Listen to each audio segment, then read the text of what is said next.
Hi there, my name's Alistair Kennedy and I'm the Sociable Social Worker, and I give practical advice to social workers, social work students and those wanting to foster and adopt. And I've had a lot of requests for this video, and it comes from a couple of the videos I did on questions, what questions you'll be asked in social work interviews part 1 and part 2.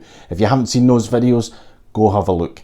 Absolutely vital to get through your interviews as a newly qualified social worker or a student moving into being a newly qualified social worker, or just generally in a social work post. So today I thought people have been asking, what are the questions to ask at the end of an interview? So here goes.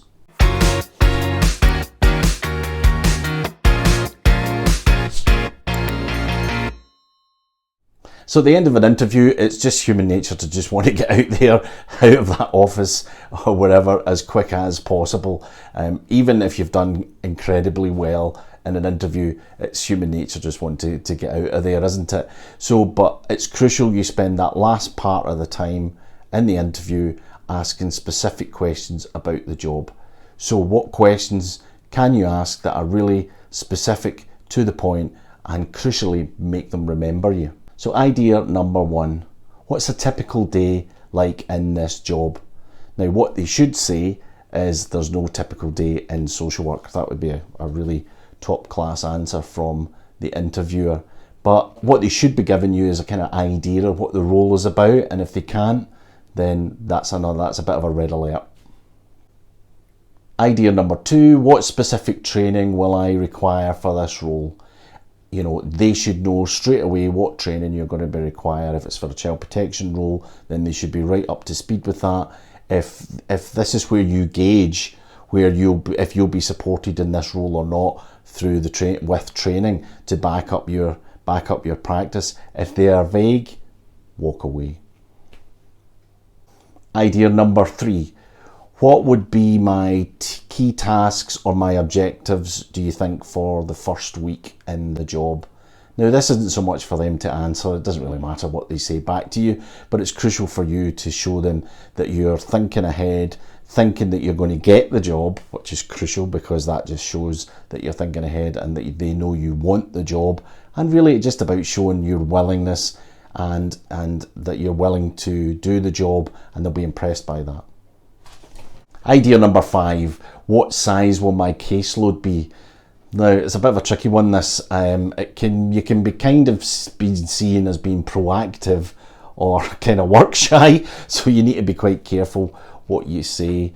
But so if they said like 100 cases, would that frighten you off? So you need to be ready for that response. And I would say most interviewers kind of tell white lies and say, oh well, it's quite manageable. Which kind of could mean anything. But I would say you need to hear a number. Idea number 5, what do you like about working here? Now, if you get any negative comments from the interviewer, then I would say probably walk away, because they should really be very positive about their employer. But actually people might not have ever asked that question, so it's a really good question to ask. Idea number 6, if you're going for a managerial post, and you can ask why the person previously left, or why do you want to fill this role?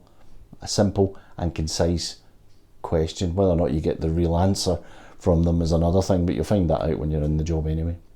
So there you are, my ideas for asking questions at the end of an interview.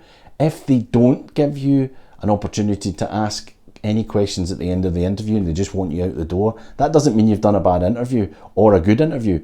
That just means they're rushed for time. But it's crucial that they do ask that of you, and if they don't, that's a big red flag.